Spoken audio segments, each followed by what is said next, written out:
सुप्रभात बच्चों, मैं चंदन कुमार सिंह, सहायक शिक्षक, मकतपुर उच्च विद्यालय गिरिडीह, इतिहास विषय के अध्याय 2 पर आज विस्तार पूर्वक चर्चा करेंगे। इस वीडियो क्लास में आप सभी प्यारे बच्चों का स्वागत है। अध्याय 2 का शीर्षक है यूरोप में राष्ट्रवाद और यूरोप में समाजवाद एवं रूसी क्रांति। पहले शीर्षक पर चर्चा अगर करते हैं तो इसमें 2 पार्ट है। एक यूरोप में समाजवाद और दूसरा रूसी क्रांति। प्यारे बच्चों, अध्याय 1 में भी हम लोगों ने यूरोप के एक प्रमुख देश यानी फ्रांस की क्रांति के बारे में अध्ययन किया था। फ्रांस की क्रांति किन परिस्थितियों में हुई, क्या क्या मुख्य कारण हुए, कैसे क्रांति का विस्तार हुआ, क्रांति की शुरुआत कैसे हुई, सामाजिक स्थिति क्या थी, राजा का शासन किस प्रकार था, इन सभी घटनाओं को, फिर राजा का शासन का पतन हुआ, इन सारी बातों को हम लोगों ने अध्याय 1 में देखा था। ठीक उसी प्रकार रूस में भी एक क्रांति हुई जिसमें बहुत कुछ समानता थी, केवल पात्र, स्थान, परिस्थितियां बदली।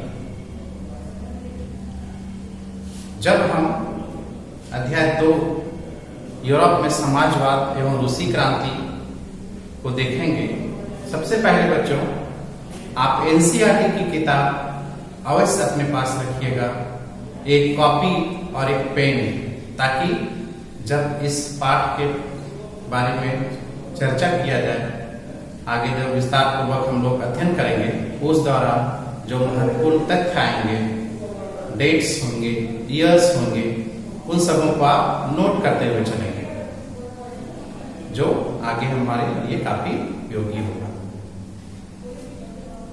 यूरोप में समाजवाद, हम लोग सबसे पहले इस अध्याय के पहले आधे भाग के बारे में चर्चा करते हैं। हमारा पहला टॉपिक है सामाजिक परिवर्तन का युग। सामाजिक परिवर्तन ये है क्या? टर्म्स क्या है? सामाजिक परिवर्तन, सोशल चेंजेस।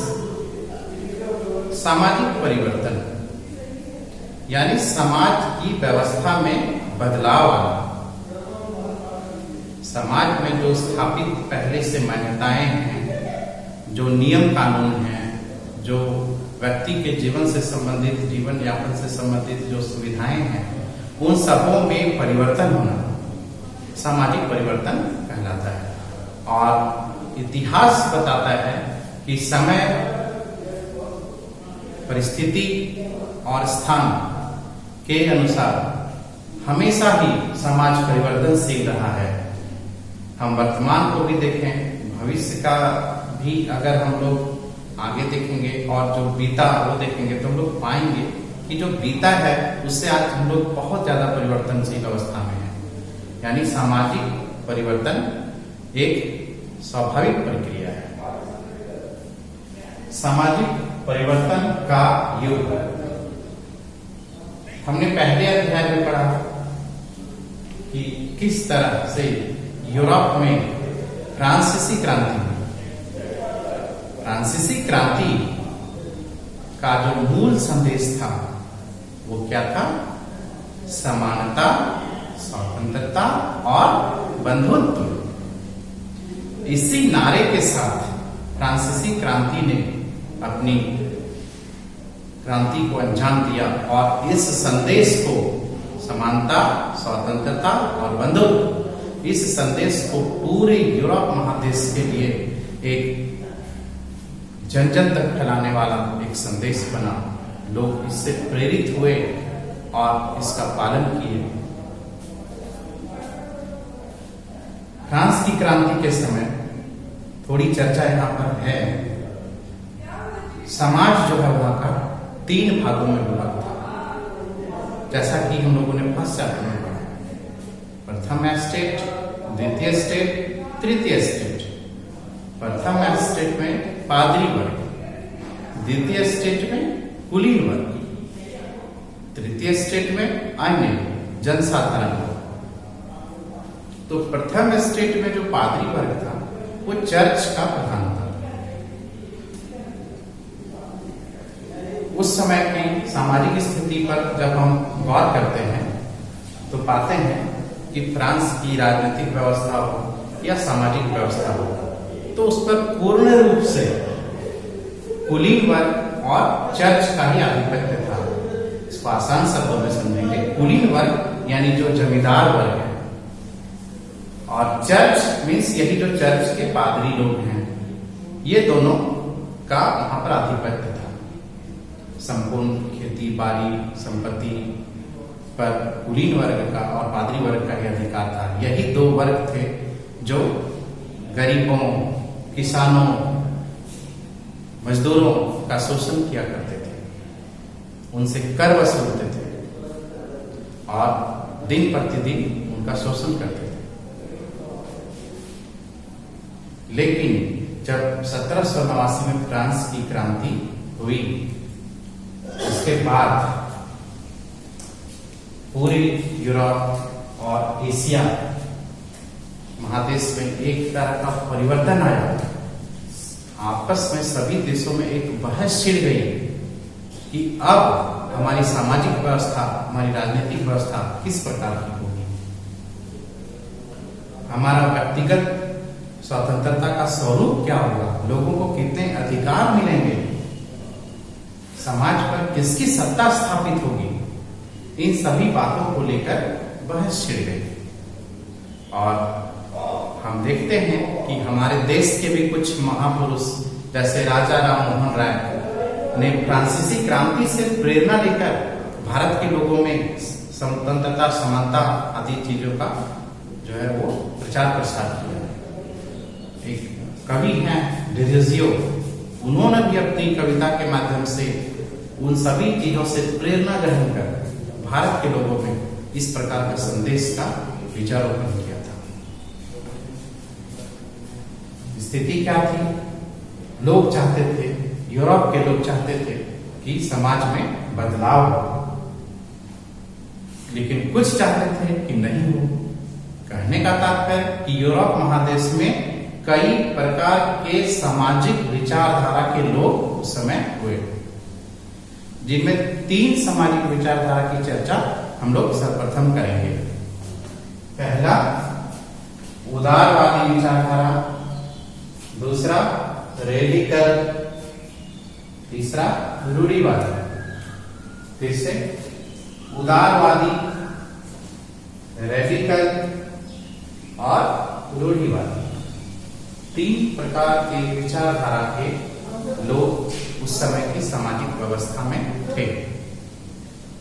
सबसे पहले हम लोग उदारवादी विचारधारा के बारे में जानेंगे कि उदारवादी विचारधारा किस तरह की विचारधारा है। उदारवादी विचारधारा के लोग एक ऐसा राष्ट्र चाहते थे, एक ऐसा राष्ट्र का निर्माण करना चाहते थे जिसमें सभी धर्म के लोगों को एक समान आदर और स्थान प्राप्त हो, यानी सबों को धार्मिक आधार पर समानता और स्वतंत्रता मिले। कोई भी व्यक्ति धर्म के आधार पर भेदभाव नहीं किया जाएगा, इस प्रकार की भावना वहां हो। क्योंकि ऐसा देखा गया था कि उस समय कुछ देशों में किसी खास धर्म को विशेष महत्व दिया जाता है। जैसे हम इंग्लैंड की बात करते हैं तो वहां पर चर्च ऑफ इंग्लैंड, इंग्लैंड में चर्च ऑफ इंग्लैंड, और ऑस्ट्रिया और स्पेन में कैथोलिक चर्च को विशेष महत्व दिया जाता था। उदारवादी विचारधारा के लोग चाहते थे कि इस प्रकार का धर्म विशेष कोई देश नहीं मान्यता दे, बल्कि सभी धर्मों को समान आदर और महत्व दे। दूसरी बात, इनका सोच था कि जो वंश आधारित सत्ता चला रहा है, जो काफी निरंकुश है, जिनकी सत्ता अनियंत्रित रूप से है, वे लोग के ये खिलाफ थे। वे कभी नहीं चाहते थे कि राजा का पुत्र राजा, उसका पुत्र राजा। जैसे बच्चों आपने फ्रांस की क्रांति में देखा होगा, लुई 16वां यानी लुई वंश का पहला, दूसरा, तीसरा, 14वां, 15वां, 16वां, इस प्रकार की सत्ता के ये विरोधी थे। ये डेमोक्रेट भी नहीं थे। ऐसा नहीं कि हम राजा का शासन को नहीं मान रहे हैं तो हम जनता के शासन को प्राथमिकता दे रहे हैं। लोकतांत्रिक भी ये नहीं थे। एक ऐसी सरकार की स्थापना करना चाहते थे, ऐसी संसदीय सरकार की स्थापना करना चाहते थे जो किसी भी प्रकार के शासकों और अधिकारियों से मुक्त हो, और जो सरकार स्थापित हो वो न्यायपालिका के अनुसार जो कानून स्थापित किए जाते हैं उसके शासन के आधार पर चलाए। ये सार्वभौमिक व्यस्क मताधिकार के पक्ष में नहीं थे।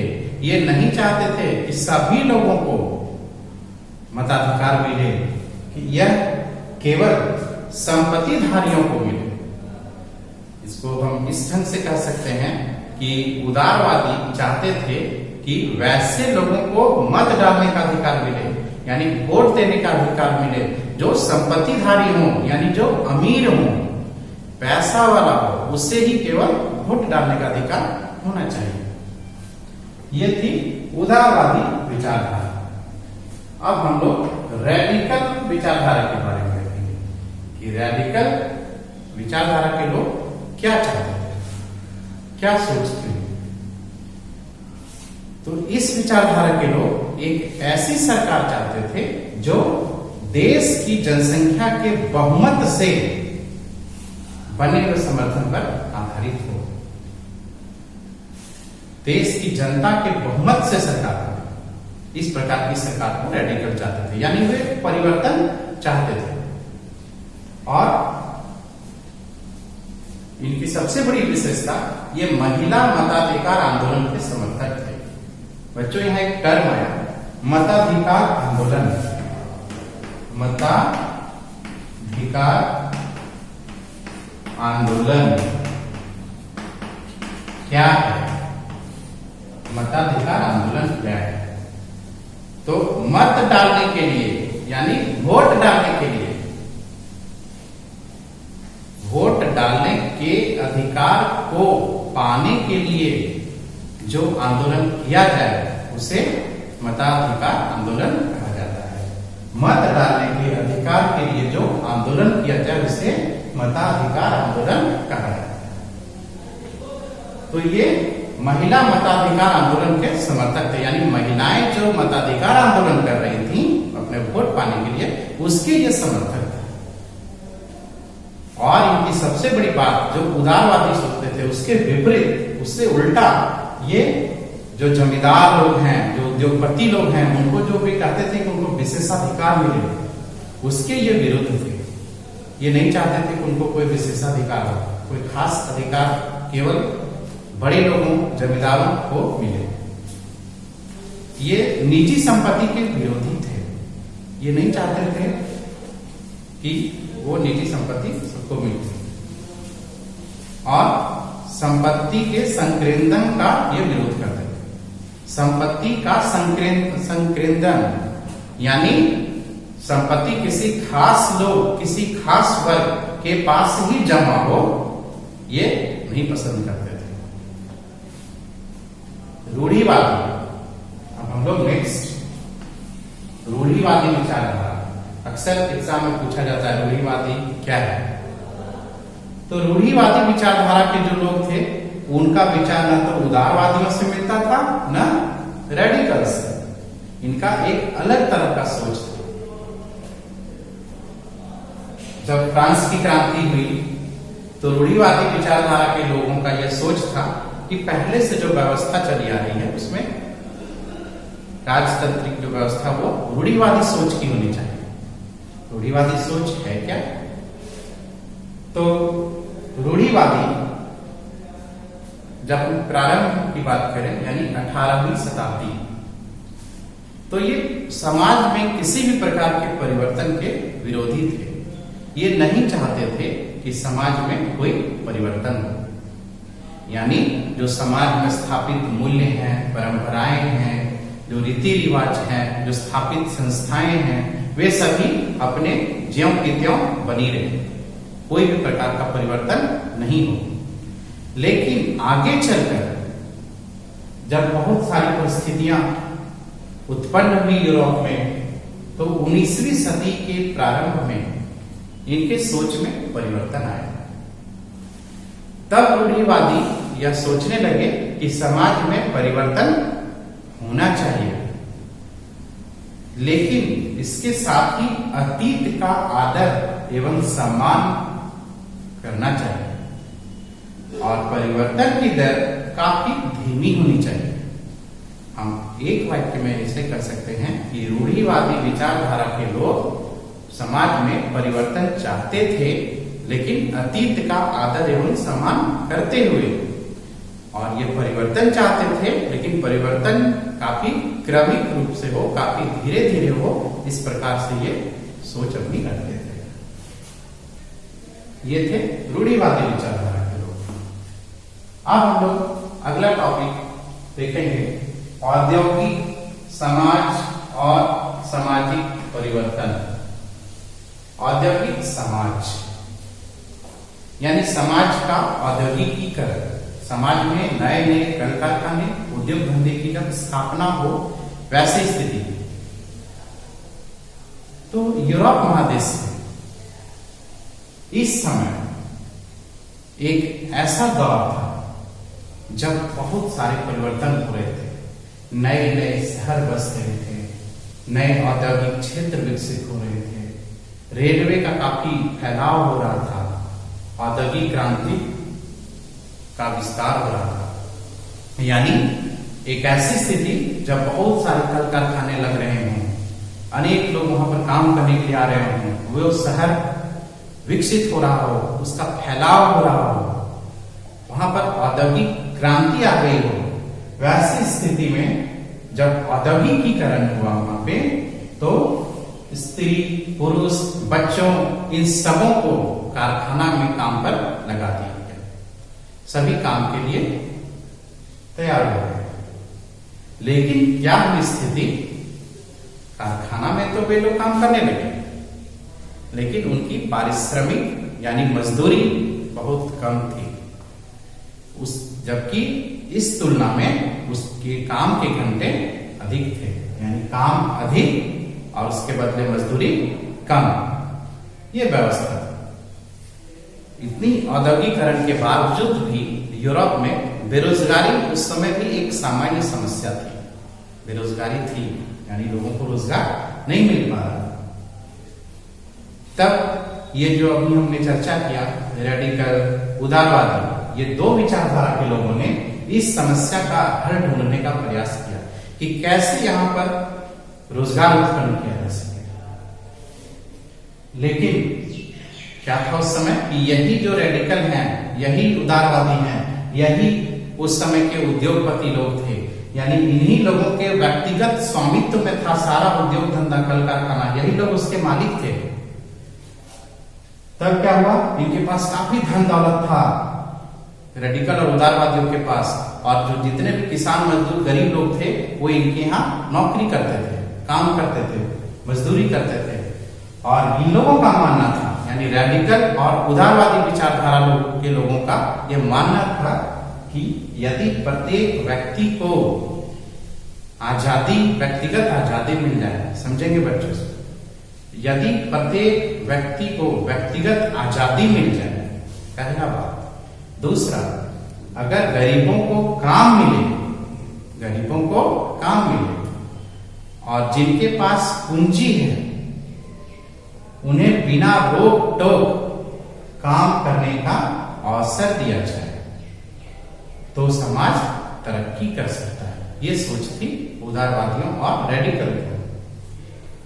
और इसी समय 1815 में जो 1815 का साल, यानी नेपोलियन बोनापार्ट फ्रांस का जो सम्राट था उसका पतन का साल 1815 में यूरोप में जो सरकारें बनी, यानी नेपोलियन के चंगुल से सभी देश स्वतंत्र हुए, सभी के देशों में जो सरकारें बनी उससे मुक्ति के लिए कुछ राष्ट्रवादी, उदारवादी और रेडिकल आंदोलन और क्रांति के पक्ष में थे। यहां पर थोड़ा सा इसको स्पष्ट करेंगे कि 1815 के बाद जो यूरोप में सरकारें बनी उन लोगों का सोच एकदम रूढ़िवादी विचारधारा हुआ।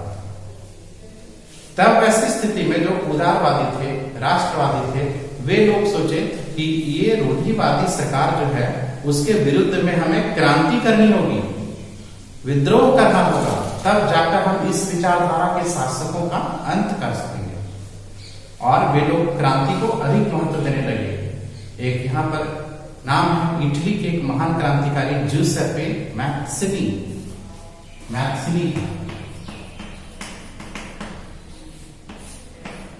इन्होंने इटली के एकीकरण में अपनी प्रमुख भूमिका निभाई थी और ये इस समय अपने गुप्त क्रांतिकारी संगठनों के द्वारा अपने क्रांतिकारी विचारों के प्रचार प्रसार के द्वारा सिर्फ इटली में ही नहीं वरन पूरे यूरोप महादेश में इस विचारधारा का प्रचार प्रसार और फैलाव किया।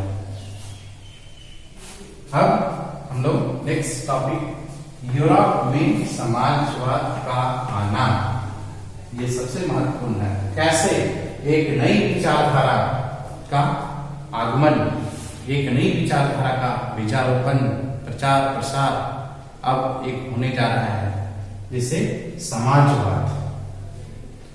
19वीं सदी के मध्य तक, यानी 19वीं सदी के मध्य तक, यानी 1840-50 के आसपास का साल, यूरोप के लोगों का ध्यान समाजवाद की ओर खींच रहा था। अब हम लोग मूल बिंदु पर आए कि किस तरह से यूरोप में समाजवाद का आगमन हो रहा है और इसका प्रचार प्रसार हो रहा है, जो हमारे इस अध्याय का शीर्षक है और जो हमारे फोकस का मेन बिंदु है। यूरोप में समाजवाद 19वीं सदी के मध्य तक लोगों के लिए एक आकर्षण का चीज हो गया था। लोग समाजवादी विचारधारा की ओर आकर्षित हो रहे थे। समाजवादी विचारधारा क्या है? आखिर ये समाजवाद है क्या? अभी हमने उदारवादी, रेडिकल और रूढ़िवादी विचारधारा को देखा। अब ये समाजवादी विचारधारा के लोग किस तरह के विचारधारा के लोग हैं, किस प्रकार की सोच रखते हैं, ये किस प्रकार की समाज के निर्माता हैं, इसको हमें देखना है। समाजवादी विचारधारा ये किस प्रकार की सोच रखते हैं? तो सबसे पहली बात कि ये निजी संपत्ति के विरोधी थे, क्योंकि समाजवादी विचारधारा के लोगों का यह मानना था कि निजी संपत्ति ही सभी समस्याओं की जड़ है, सभी समस्याओं की जड़। इनका तर्क था, समाजवादी विचारधारा था कि संपत्तिधारी व्यक्ति को अपने लाभ से मतलब रखता है, वह उनके बारे में नहीं सोचता जो उसकी संपत्ति को उत्पादनशील बनाते हैं। यानी जो संपत्ति वाला है, जो उद्योगपति है, जो पूंजीपति है, उसको सिर्फ और सिर्फ अपने लाभ से मतलब रखता है, कितना ज्यादा से ज्यादा फायदा कमाए, ज्यादा से ज्यादा पैसा है। उनको ये मतलब नहीं होता है कि उनके वस्तुओं का जो उत्पादन कर रहे हैं, जिनके कारण से उनके पास जितनी पूंजी है, उनके हितों का, उनके लाभ का तनिक भी ख्याल ऐसे लोगों के पास नहीं होता है, ऐसा ये सोचते थे। और यही कारण इनका तर्क था कि संपत्ति पर किसी एक व्यक्ति का नहीं बल्कि पूरे समाज के सभी लोगों का समान रूप से नियंत्रण होना चाहिए। इसी विचारधारा के प्रमुख प्रणेता कार्ल मार्क्स और इनका साथ दिया था फ्रेडरिक एंजेल्स ने। कार्ल मार्क्स समाजवादी विचारधारा के जनक, इन्होंने ही समाजवादी विचारधारा को दिया। क्योंकि उस समय की यूरोप की तत्कालीन परिस्थितियां थी कि समाज पूरे दो वर्गों में विभाजित हो गया था, एक पैसा वाला और एक गरीब वाला। और ये दोनों के बीच में काफी दूरी थी, काफी खाई थी, डिफरेंसेस थे। एक अमीर था, काफी अमीर था, और एक गरीब काफी गरीब था। ऐसी स्थिति में इन्होंने जो अपने इस सिद्धांत को दिया था वही सिद्धांत समाजवाद है। इनका मत था कि औद्योगिक समाज जो है अभी वो पूंजीपति समाज है। फैक्ट्रियों की लगी पूंजी पर, जो फैक्ट्रियों में पूंजी लगी है उस पर पूरा मालिकाना हक पूंजीपतियों का है। और ये जो पूंजीपतियों का जो फायदा है वो कैसे उत्पन्न होता है? मजदूरों के मेहनत से उत्पन्न होता है। इसलिए जब तक ये जो पूंजीपति हैं इस प्रकार का लाभ का संचय करते रहेंगे, यानी जो फायदा हो रहा है उसको वे जमा करते रहेंगे, तब तक मजदूरों की हालत में सुधार नहीं किया जा सकता। इन्हीं के कारण वे इतने पूंजी वाले हैं, और जब तक वे नहीं इस बात को मानेंगे तब तक मजदूरों की स्थिति का नहीं सुधार हो सकता है। और उसका एकमात्र हल उन्होंने मजदूरों को संघर्ष करने को, या आप संघर्ष करें इससे। और भविष्य में इस प्रकार का जब समाज बनेगा उसी को कार्ल मार्क्स ने साम्यवादी समाज का नाम दिया। इनका कहना था कि पूंजीपतियों के साथ संघर्ष में मजदूरों की विजय होगी और कम्युनिस्ट समाज ही भविष्य का समाज होगा। इसको थोड़ा यहां लोग समझेंगे। इनका कहना था कि जो पूंजीपति वर्ग और जो मजदूर वर्ग के बीच संघर्ष होगा, इसमें निश्चित रूप से विजय मजदूरों की होगी।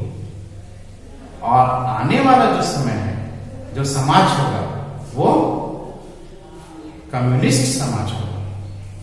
हम यहाँ पे समाजवाद के बारे में थोड़ी एक संक्षिप्त परिभाषा बताना चाहेंगे। समाजवाद क्या है? हम एक दो संदर्भ से बताना चाहेंगे इसको। जैसे समाजवाद एक ऐसी विचारधारा है जो उत्पादन के साधनों पर समाज के सभी वर्ग के लोगों का एक समान अधिकार मानती हो। दूसरे शब्दों में समाजवाद एक ऐसी विचारधारा है जो समाज में जितने भी प्रकार की संपत्ति है उस पर सभी लोगों का एक समान अधिकार मानती है। यानी समाज की जो संपत्ति है उस पर समाज के सभी लोगों का समान अधिकार।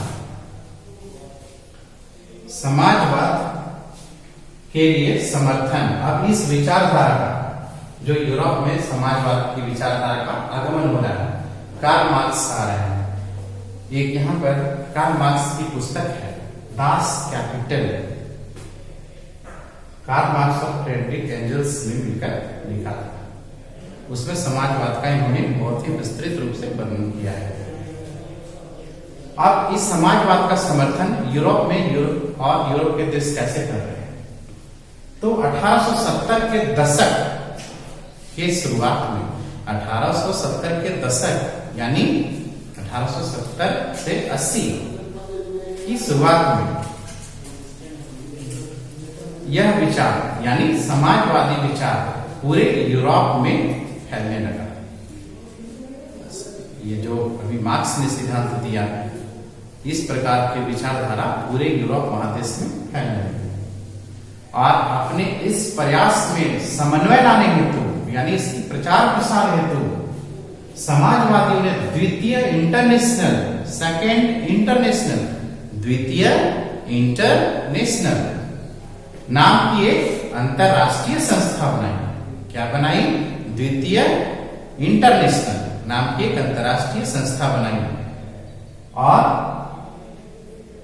इंग्लैंड हो, जर्मनी, फ्रांस, इन सभी देशों में भी इसका प्रभाव पड़ा समाजवादी विचारधारा का।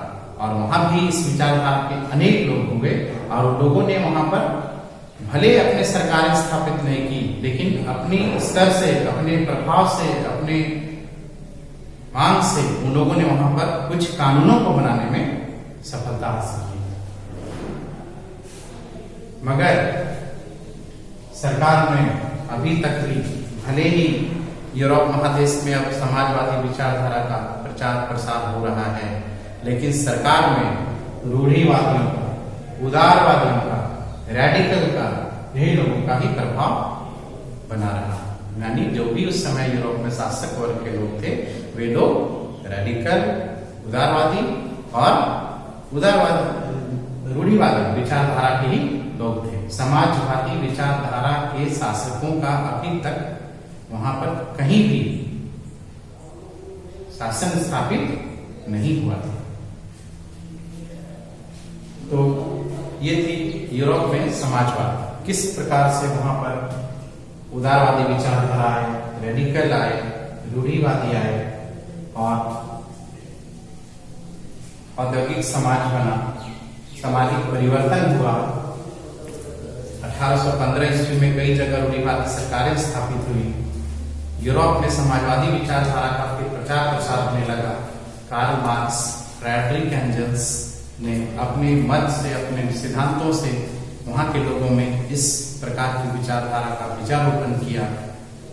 मजदूर वर्ग, किसान वर्ग और अनेक समाजवादी विचारधारा के लोगों में उन लोगों ने जो है सरकार के प्रति, कुलीन वर्ग के प्रति, उद्योगपति, पूंजीपति के प्रति उनमें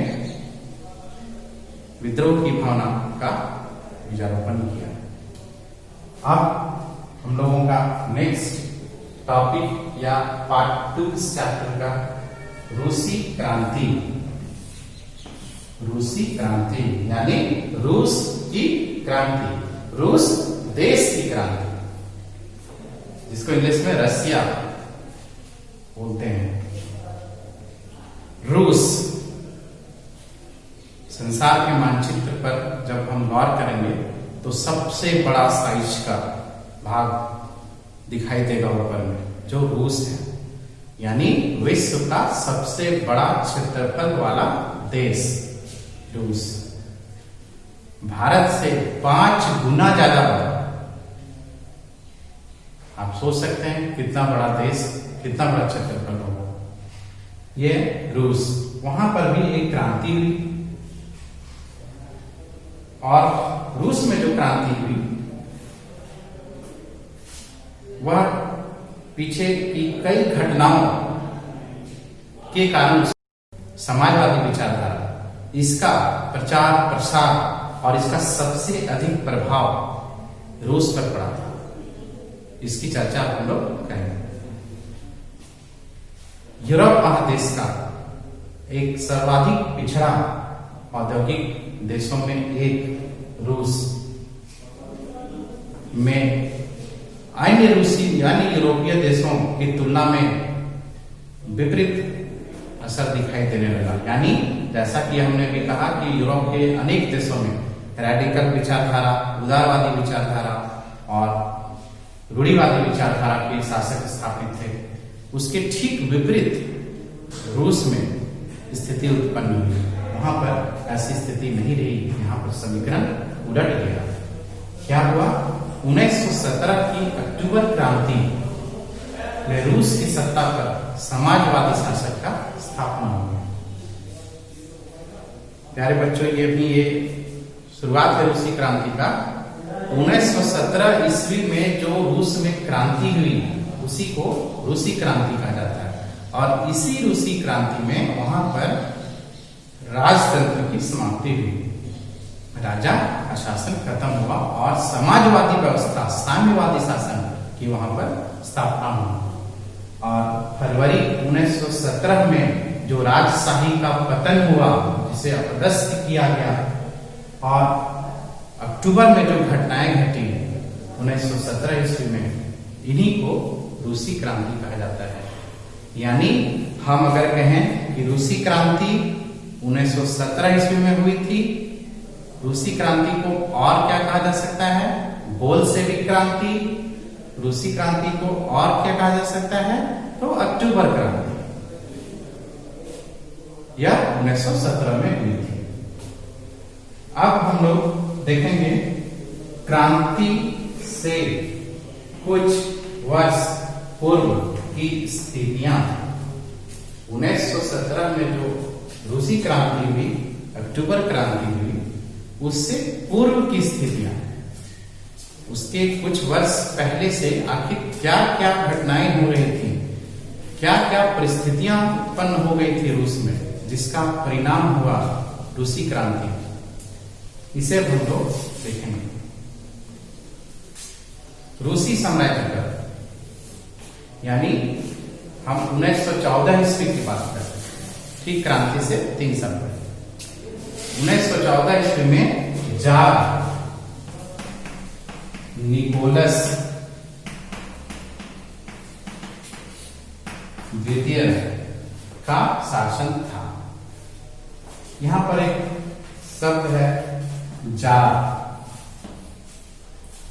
रूस के राजाओं को जार कहा जाता था। रूस के राजाओं को जार कहा जाता था। कोई भी राजा का नाम से पहले जार लगाया जाता था, यानी जार रूस के राजा के पद का एक नाम था। जार मीन्स रूस का राजा। तो 1914 में रूसी साम्राज्य पर जार निकोलस द्वितीय का शासन था। उस समय रूस में वहां की अधिकांश जनता जो थी वो कृषक थे, खेती करने वाले लोग थे, किसान थे जनता। और वहां की अर्थव्यवस्था को जब हम देखते हैं तो रूस के समाज के लगभग 85% 85% कृषकों की आबादी थी। 85% लोग कृषि कार्य पर आश्रित थे, जबकि इसकी तुलना में यूरोप के अन्य देशों की स्थिति इस प्रकार की नहीं थी। यानी यूरोप के अन्य देश जैसे हम फ्रांस, जर्मनी, इनकी बात करें तो उनकी जो कृषक पर आबादी जो थी वो 40 से 50% अधिकतम थी, और रूस में लगभग 85%, बहुत ज्यादा लोग यहाँ पर कृषि पर आश्रित थे। स्थिति थी यहाँ के जो किसान हैं अपनी जरूरत का चीज उपजा लेते थे, बाजारों के लिए भी कुछ सामान उपजाते थे। इसके अलावा रूस में कुछ इतने बड़े पैमाने पर भी उत्पादन ये करते थे कि वहां से दूसरे देश निर्यात भी वस्तुएं की जाते थे। ये स्थिति थी वहां के उद्योग। और 2 प्रमुख औद्योगिक क्षेत्र उसमें रूस में थे, सेंट पीटर्सबर्ग और मॉस्को। बच्चों, रूस, इसकी राजधानी मॉस्को। तो सेंट पीटर्सबर्ग और मॉस्को उस समय 2 प्रमुख औद्योगिक क्षेत्र थे। 1870 का दशक, उस समय क्या था, रेलवे का विस्तार हो रहा था और बहुत सारे कल कारखाने खुल रहे थे, यानी औद्योगिक क्रांति की स्थिति वहां हो रही थी। और रेलवे का जो विस्तार था उसने उद्योग धंधे को बढ़ावा देने में, लोगों के आवागमन में, वस्तुओं के आवागमन में बहुत बड़ी भूमिका निभाई। क्योंकि ये बिजनेस, व्यापार, अर्थव्यवस्था की मूल रीढ़ होते हैं। उद्योगों में विदेशी निवेश बढ़ा, यानी विदेशी यानी दूसरे देशों का पैसा, पूंजी वहां के उद्योग धंधों में लगा। इससे क्या हुआ, उत्पादन बढ़ा। जब बाहर से भी पूंजी वहां के फैक्ट्रियों, कल कारखानों में लगने लगा तो उत्पादन बढ़ा। कोयला का उत्पादन 2 गुना बढ़ गया, स्टील का उत्पादन 4 गुना बढ़ गया। इस प्रकार से वहां पर वस्तुओं के उत्पादन में बढ़ोतरी होने लगी, कल कारखाने बढ़ने लगे, शहर बढ़ने लगे, लोगों का वहां पर जमावड़ा बढ़ा, शहर का फैलाव हुआ। इस प्रकार की स्थिति रूस की थी। और उस समय जो अधिकतर कारखाना थे वे लोग उद्योगपतियों की, बड़े बड़े जो लोग थे उन लोगों का वे निजी संपत्ति होता था। यानी जो बड़े बड़े कल कारखाने हैं, फैक्ट्रियां हैं, वो किसी व्यक्ति विशेष का होता था। जैसे ये मेरा फैक्ट्री, तो इसमें हम लोगों को काम दे रहे हैं। तो इस प्रकार की स्थिति उस समय फैक्ट्रियों की थी। और जब फैक्ट्री हमारी है तो स्वाभाविक है कि काम का जो घंटा है, वेतन है, पाली है, वो सब हम तय करेंगे, यानी फैक्ट्री मालिक करेगा। फैक्ट्री मालिक का जो मन होता वो काम का दर, काम के घंटे, पाली वो तय करता। सरकार ने मजदूरों की सुविधा के लिए एक फैक्ट्री इंस्पेक्टर का पद बनाया और फैक्ट्री इंस्पेक्टर कारखाना निरीक्षक को इस कार्य हेतु नियुक्त किया कि वह जाकर देखें कि किस फैक्ट्री में, किस उद्योग में मजदूरों को किस प्रकार की सुविधा दी जा रही है, उनके साथ किस प्रकार का व्यवहार किया जा रहा है। और लेकिन इन फैक्ट्री इंस्पेक्टरों ने जो भी प्रयास किए वे सभी नाकाम रहे। स्थिति यहां तक हो गई कि काम के घंटे उद्योगपतियों ने, मिल मालिकों ने 15 घंटे तक निर्धारित कर दिया, यानी लोगों को 15 घंटा वहां पर रहकर काम करना पड़ता। इतना जटिल कार्य स्थिति उत्पन्न हो गई। ये थे किसान मजदूरों की स्थिति। उस समय रूस की सामाजिक स्थिति कैसे थी? जब हम समाज की बात करते हैं, क्योंकि हर परिप्रेक्ष्य, हर पहलुओं को हमें जानना है। समाज में 3 प्रकार के लोग थे। जैसे फ्रांस में भी 3 प्रकार के लोग थे, वैसे रूस में 3 वर्ग के लोग। पहला कुलीन वर्ग, पहला वर्ग कुलीन वर्ग। कुलीन कहने का तात्पर्य जो जमींदार हैं, पूंजीपति हैं, उन लोगों का वर्ग। ये कुलीन वर्ग को विशेष अधिकार प्राप्त होता था। राज्य और राजा द्वारा इन्हें विशेष अधिकार प्राप्त होते थे। दूसरा वर्ग उच्च मध्यम वर्ग,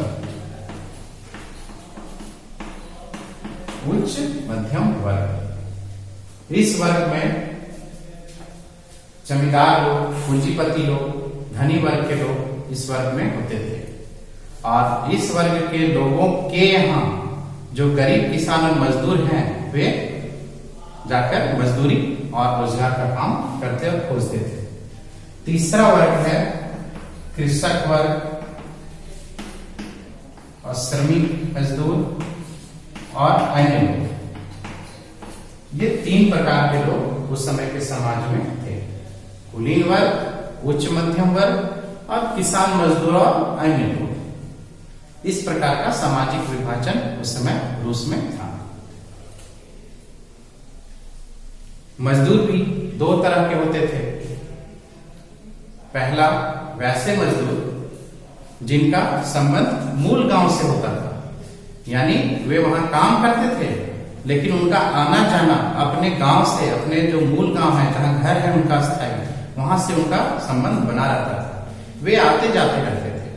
अब दूसरे प्रकार के मजदूर थे जो स्थायी रूप से जाकर शहरों में बस गए थे। 2 तरह के मजदूर होते थे। तो स्थिति क्या थी? जब हम स्थायी रूप से वहां बस गए हैं तो जब कोई मालिक, फैक्ट्री मालिक, उद्योगपति, पूंजीपति अगर किसी मजदूर को नौकरी से निकाल देता था तो ऐसी स्थिति में उस फैक्ट्री के जितने भी मजदूर हैं सभी एकजुट होकर हड़ताल करने लगते थे।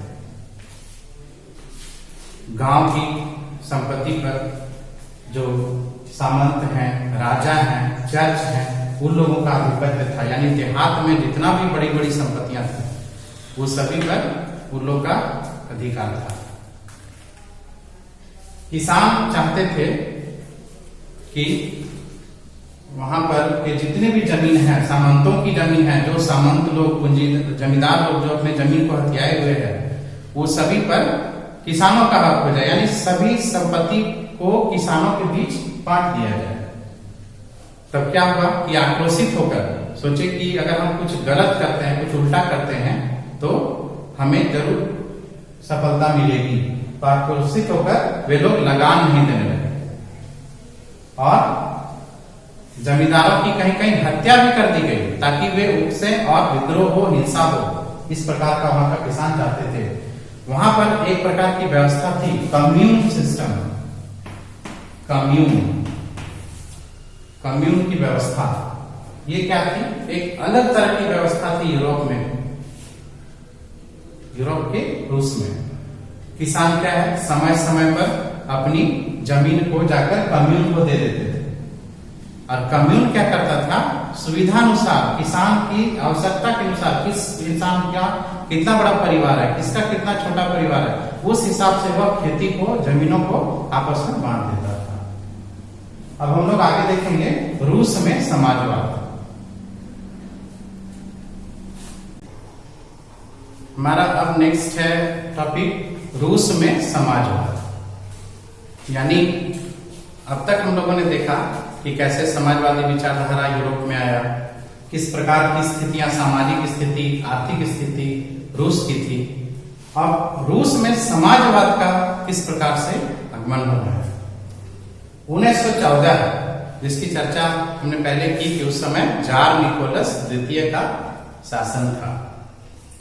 1914 से पहले रूस में सभी राजनीतिक पार्टियों को गैर कानूनी घोषित किया गया। यानी जो भी लोग पार्टी बनाते उसे गैर कानूनी घोषित कर दिया जाता, वे नहीं टिक पाते। लेकिन कार्ल मार्क्स ने जिस विचारधारा का प्रचार प्रसार किया, या हम कहें तो समाजवाद का जो प्रचार प्रसार किया, यह वहां के रूस के समाजवादियों द्वारा 1898 में Russian social democratic works, Russian social democratic workers party नाम से, जो कार्ल मार्क्स के समाजवादी विचारधारा के समर्थक लोग हैं, उन लोगों ने 1898 में उसकी गठन की। लेकिन सरकारी आतंक के चलते इसे अवैधानिक संगठन के रूप में काम करना पड़ा। यानी वहां तो सभी पार्टियों को गैर कानूनी घोषित कर दिया जाता था, और समाजवादियों ने हिम्मत किया कि 1898 ईस्वी में एक पार्टी बना दी। लेकिन राजा तो किसी भी पार्टी को स्वीकार नहीं करता था। तो ऐसे स्थिति में समाजवादियों ने जो इस पार्टी का निर्माण किया, उसे अवैधानिक रूप से कार्य करने पड़ते थे, यानी चोरी छुपे काम करने पड़ते थे। सरकारी सिस्टम नियम के अनुसार नहीं काम करते थे। इन लोगों ने क्या किया, समाचार पत्र निकाले, पेपर, अखबार प्रकाशित किया, मजदूरों को संगठित किया, हड़ताल का आयोजन किया। यानी जब देखा कि फैक्ट्रियों में पूंजीपतियों, उद्योगपतियों द्वारा मजदूरों का काफी शोषण किया जा रहा है, उनका दमन हो रहा है, उन्हें उनकी कार्य स्थिति ठीक नहीं है, उनके साथ भेदभाव हो रहा है, उनसे काम अधिक लिए जा रहे हैं, उसकी तुलना में उन्हें मजदूरी कम दी जा रही है। तो ऐसे हालत में समाजवादियों ने उन्हें एक संगठित करना शुरू कर दिया, संगठन बनाना शुरू कर दिया मजदूरों का, और संगठन को स्थापना कर उस मजदूर संगठन के माध्यम से हड़ताल का आयोजन करना शुरू कर दिया। ये लोग अब हड़ताल करने लगे, सरकार के सिस्टम के खिलाफ, पूंजीपतियों के खिलाफ, उद्योगपतियों के खिलाफ यह हड़ताल करने लगे। अब हम लोग अगले वीडियो क्लास में आगे की टॉपिक को देखेंगे बच्चों। 1905 की घटना, फरवरी में पेट्रोग्राद की क्रांति, फिर अक्टूबर की क्रांति, फिर उसका क्या असर हुआ, फिर कैसे साम्यवादी शासन रूस में स्थापित हुए। आप अवश्य किताब का अध्ययन करके रखेंगे, ताकि आपको समझने में और मुझे समझाने में कोई तरह की दिक्कत ना हो। प्यारे बच्चों, झारखंड अधिविद्य परिषद रांची के द्वारा जो वार्षिक परीक्षा का आयोजन किया जाता है, वह वस्तुनिष्ठ होता है, ऑब्जेक्टिव होता है, जिसमें प्रश्न दिए होते हैं, उसके सामने 4 विकल्प होते हैं। उन चारों में से आपको एक का चयन कर OMR में कलर करना होता है। तो ऐसी स्थिति में हमें इन पहलुओं पर, इस टॉपिक्स पर हमें वस्तुनिष्ठ प्रश्न की भी जानकारी होनी चाहिए। कहां कहां से महत्वपूर्ण प्रश्न उठते हैं, कौन से प्रश्न ज्यादा इंपॉर्टेंट हैं, इसकी चर्चा हम लोग संक्षिप्त में यहाँ पर करेंगे। जैसे सबसे पहला शुरुआत है कि रूस की क्रांति कब, तो कब हुई? इसका उत्तर है 1917 1917 ईस्वी में। रूस की क्रांति का अन्य नाम क्या है? बोल्शेविक क्रांति और अक्टूबर क्रांति। बोल्शेविक क्रांति, अक्टूबर क्रांति या रूसी क्रांति कब हुई? 1917 में। 1917 से पूर्व 1914 ईस्वी में रूस का राजा कौन था? रूस का राजा जार निकोलस द्वितीय, जार निकोलस द्वितीय वहां का राजा था। रूस की क्रांति के समय वहां पर दो प्रसिद्ध दल कौन कौन थे? इसका उत्तर है पहला बोल्शेविक दल, दूसरा मोनसेविक दल। मेरा अगला प्रश्न है रूस की क्रांति का रूस के समाज का कितना प्रतिशत भाग कृषि कार्य में संलग्न था, यानी कितनी आबादी किसानों की थी? तो लगभग 85%, 85%।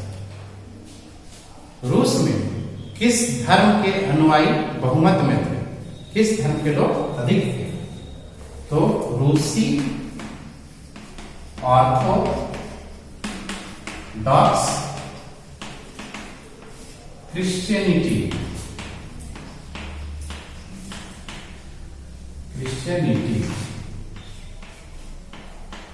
रूसी ऑर्थोडॉक्स क्रिश्चियनिटी, इस धर्म के लोग वहां बहुमत में थे। कार्ल मार्क्स कौन था, जिसकी चर्चा हमने की? कार्ल मार्क्स एक जर्मन विचारक था, यानी जर्मनी का एक महान विचारक था। कार्ल मार्क्स ने अपने किस साथी के साथ मिलकर समाजवाद की परिभाषा दी? इसका उत्तर है फ्रेडरिक एंजल्स। हमने चर्चा किया रूस के दो प्रमुख औद्योगिक शहर का नाम बताएं। इसका उत्तर है पहला सेंट पीटर्सबर्ग, दूसरा मॉस्को। प्रश्न आता है साम्यवादी विचारधारा के संस्थापक कौन थे? इसका उत्तर है कार्ल मार्क्स। रूस के शासकों को क्या कहा जाता था? इसका उत्तर है जार। रूस में स्थापित होने वाले प्रथम समाजवादी संगठन का नाम बताइए। प्रथम समाजवादी संगठन, इसका उत्तर है 1898 में Russian social democratic workers party. इन महत्वपूर्ण प्रश्नों को आप अवश्य याद करेंगे, यह परीक्षा के लिए बहुत ही उपयोगी। अब हम लोग जो टॉपिक पर चर्चा हुआ उसमें से आपको 5 प्रश्न मैं होमवर्क के रूप में दे रहा हूं। आप अपनी कॉपी पर इसे नोट करेंगे और जब मैं अगले वीडियो क्लास में आपसे मिलूं उस समय इसका उत्तर जब होगा तो आप उससे मिलान करेंगे। मेरे होमवर्क का पहला प्रश्न है रूस की क्रांति कब हुई थी? रूस की क्रांति कब हुई थी? इसका उत्तर है 1917 ईस्वी, जिसे अक्टूबर क्रांति या बोल्शेविक क्रांति भी कहा जाता है। मेरा दूसरा प्रश्न समाजवाद क्या है या समाजवाद की परिभाषा बताएं। इसका उत्तर है समाजवाद एक ऐसी विचारधारा है जो उत्पादन के साधनों पर पूरे समाज का एक समान नियंत्रण मानती है। पूरे समाज के सभी लोगों का जिस पर समान रूप से अधिकार है। तीसरा प्रश्न है रूढ़िवादी कौन थे, यानी रूढ़िवादी विचारधारा किस प्रकार की विचारधारा। तो रूढ़िवादी विचारधारा में समाज में प्रारंभ में परिवर्तन नहीं हो ऐसा उनका सोच था, लेकिन आगे चलकर 19वीं सदी के मध्य में वे यह सोचने लगे कि समाज में परिवर्तन होना चाहिए, लेकिन अतीत का आदर एवं सम्मान करते हुए, और यह जो परिवर्तन हो उसकी दर काफी धीमी हो, यानी धीरे धीरे हो। मेरा अगला प्रश्न है रूस की जनता का कितना प्रतिशत भाग कृषि कार्य करता था। हमने बताया कि यूरोप महादेश में एकमात्र रूस ही ऐसा देश था जहां पर इतनी बड़ी आबादी कृषकों की थी, जो ब्रिटेन, फ्रांस या अन्य किसी देशों में नहीं थी। इसमें लगभग 85% लोग कृषि कार्य में संलग्न थे। पांचवा प्रश्न है और अंतिम, दास कैपिटल नामक पुस्तक किसने लिखा। हमने बताया था कि कार्ल मार्क्स और फ्रेडरिक एंजल्स ने दोनों मिलकर समाजवाद की परिभाषा दी, अपने विचार दिए, सिद्धांत दिए और उसका प्रचार प्रसार किया। तो कार्ल मार्क्स ने दास कैपिटल नामक पुस्तक की स्थापना की। प्यारे बच्चों, आगे का टॉपिक्स आप अवश्य पढ़कर रहेंगे। हम अगले वीडियो क्लास में मिलते हैं। धन्यवाद।